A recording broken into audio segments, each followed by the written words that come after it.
Good morning students, welcome to class 11th and let us start our chapter 5 lesson 5 rights and today topic is where do rights come from.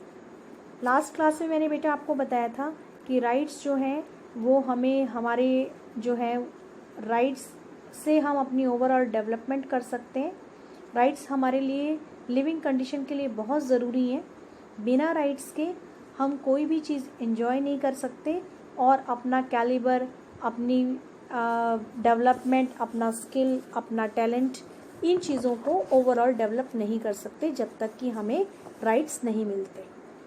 Rights से कुछ rights के कुछ proper reason हैं, proper cause हैं, circumstances हैं, conditions हैं जहाँ पर हम इनको अप्लाई कर सकते हैं. जैसे कि आपकी बुक में एक एग्जांपल दिया हुआ है कि जैसे हमारा हक है, हम फ्री हैं कि हम अपनी मर्ज़ी से कोई भी कॉस्ट्यूम, कोई भी ड्रेस पहन सकते हैं. तो ये हमारा एक राइट है कि हम राइट टू चॉइस कि हम कोई भी जो हमें अच्छा लगता है वो ड्रेस पहने. लेकिन इसका मतलब ये नहीं है कि हम जब स्कूल जाएं तो हम स्कूल यूनिफॉर्म ना पहनकर अपनी पसंद के कपड़े पहने. तो राइट्स इसी वजह से डिपेंड करता है कि हम सर्कमस्टांसेस क्या हैं, कंडीशन क्या है, कहाँ हम उनको यूज़ कर सकते हैं और कहाँ हम उनको यूज़ नहीं कर सकते. सेम वे एक दूसरा एग्जांपल आपकी बुक में दिया हुआ है कि रिलेटेड टू आवर हेल्थ, कि ये हमारा राइट है. गवर्नमेंट की भी ये ड्यूटी है कि वो हमें वो राइट प्रोवाइड करे जिसके अंदर हम अपनी हेल्थ को और हम हेल्थ कॉन्शियस रहें और हेल्दी रहें. लेकिन इसके बावजूद कुछ ऐसे कंज्यूमर प्रोडक्ट हैं जैसे कि अल्कोहल, टबैको, स्मोकिंग और सिगरेट्स, ऑल दीज थिंग्स जो हमारी हेल्थ के लिए नुकसान देते हैं और हमें नहीं यूज़ करने चाहिए. बट इसके बावजूद इनका प्रोडक्शन होता है क्योंकि प्रोडक्शन करना भी हमारा राइट है और कंज्यूम करने के लिए भी हम फ्री हैं. लेकिन इनका जो हम कंज्यूम करते हैं ये हम पे डिपेंड करता है. हम इसके लिए क्लेम नहीं कर सकते. ये हमारा राइट है कि हम इसको कंज्यूम करें, ठीक है, लेकिन हम इसके लिए क्लेम नहीं कर सकते कि भाई हर व्यक्ति ये कंज्यूम करे या हर व्यक्ति इसको बनाए. तो डिपेंड अपॉन द कंडीशन. अब ये राइट कहाँ से हमें मिले हैं, किन लोगों ने इनको लॉ के फॉर्म में बनाया, रूल रेगुलेशन बनाया और तब जाकर ये इम्प्लीमेंट हुए. Where do rights come from, right कहाँ से आए हैं. 17 और 18 सेंचुरी में हमारे पॉलिटिकल थ्योरीज थे, उन्होंने आर्ग्यूमेंट किया कि राइट्स जो है वो हमें नेचर ने दिए हैं, यानी गॉड गिफ्टेड है. Rights man were derive from natural law. ये नेचुरल लॉ है जिससे हमें राइट्स जो हैं वो डिराइव हुए हैं.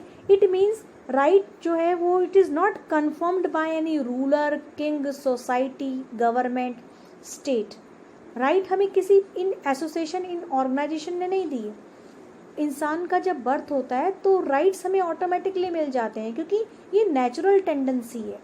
अगर हमने इस पृथ्वी पर बर्थ लिया है तो हमें हमारी लाइफ हमारे अकॉर्डिंग चलाने का पूरा अधिकार है and that is our right. तो why should the government, state, any organization interfere in it. इसका मतलब उनका इंटरफेरेंस का मतलब है कि हमारे राइट वो हमसे खींच रहे हैं, छीन रहे हैं. तो राइटर हमारे फिलोसफर्स के अकॉर्डिंग जो है वो नेचुरल राइट्स हैं मैन के. बेसिकली 3 नेचुरल राइट उन्होंने हमें बताए हैं. पहला राइट टू लाइफ, हम जीने का अधिकार है हमें. लिबर्टी, घूमने का अधिकार है हमें. प्रॉपर्टी, हमें अपनी प्रॉपर्टी को एक्सटेंड करने का, उसको यूज़ करने का, उसको बढ़ाने का पूरा अधिकार है.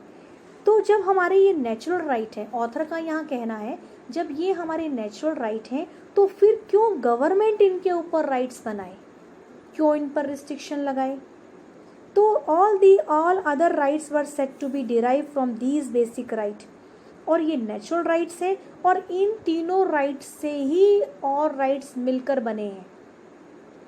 तो idea that we are born with certain right, it is very powerful notion because it implies that no state organization should take away what has been given by the law of nature. तो जो चीज़ हमें nature ने दी है, हमें हमारा birth एक natural तरीके से हुआ है, ये नेचर का साइकिल है, तो इसमें फिर एक स्टेट इंटरफेयर क्यों करे? अगर हमें जीने का अधिकार है, हमारा जन्म हुआ है, तो स्टेट उस पर पाबंदियाँ क्यों लगाए? तो ये और जो हमारे ऑथर थियोरिस्ट हैं, पॉलिटिकल थियोरिस्ट, उनका ये मानना है कि राइट हमारे 3 राइट हमारे नेचुरल राइट हैं, बाकी राइट्स इनसे ही बनकर मिलकर बने हैं, इनमें से ही निकल कर बने हैं। तो गवर्नमेंट को कोई हक नहीं पहुंचता कि वो हमसे इन राइट्स को स्नैच करे, खींचे या छीने। अब this conceptions of natural right has been used widely opposed to exercise arbitrary power by state। इसीलिए हमारे थ्योरिस्ट हैं वो कम्प्लीटली इस स्टेट के या गवर्नमेंट के अगेंस्ट हैं कि वो कोई भी राइट हमसे उसको लॉ उस पर अप्लाई ना करे।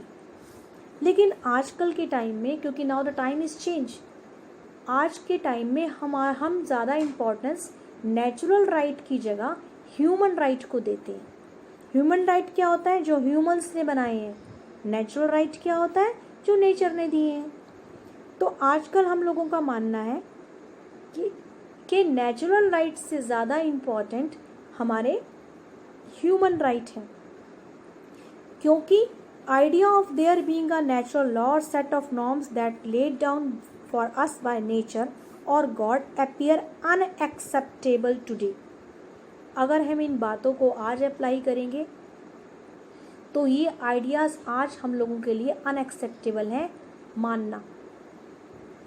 तो राइट जो है, क्योंकि राइट का स्कोप बढ़ना चाहिए, जितने ज़्यादा राइट्स हम लोगों को मिलेंगे उतना ज़्यादा हम अपने आप को डेवलप कर सकते हैं, because they are the guarantee that human being themselves seek और arrive at in order to lead a minimal good life. यानी राइट्स हम जितने हमें मिलेंगे उतना ही हम अब एक लग्जरियस और स्टैंडर्डफुल लाइफ जीने में हमें हेल्प मिलेगी। तो assumption behind human right is that all person entitled to certain things simply because they are human beings. As human being, each person is unique and equally valuable. This means that all person are equal and no one is born to serve other. यहाँ पर हमें theorist कहते हैं कि क्योंकि natural right है right to life, हम सब लोगों जो है वो नेचर से ही सब लोगों का बर्थ हुआ है। तो अगर सब लोगों इक्वल हैं, ऑल पीपल और पर्सन आर इक्वल, तो हम ऐसा लॉ या ऐसा रूल क्यों बनाएं कि एक व्यक्ति दूसरे को सर्व करे, यानी एक व्यक्ति दूसरे के लिए काम करे। भाई जैसे आप इक्वल हो वैसे मैं इक्वल हूँ, तो why should one person serve others? क्यों एक व्यक्ति दूसरे की ड्यूटी करे, राइट? और दूसरों को, व्हेन ऑल आर इक्वल, तो क्यों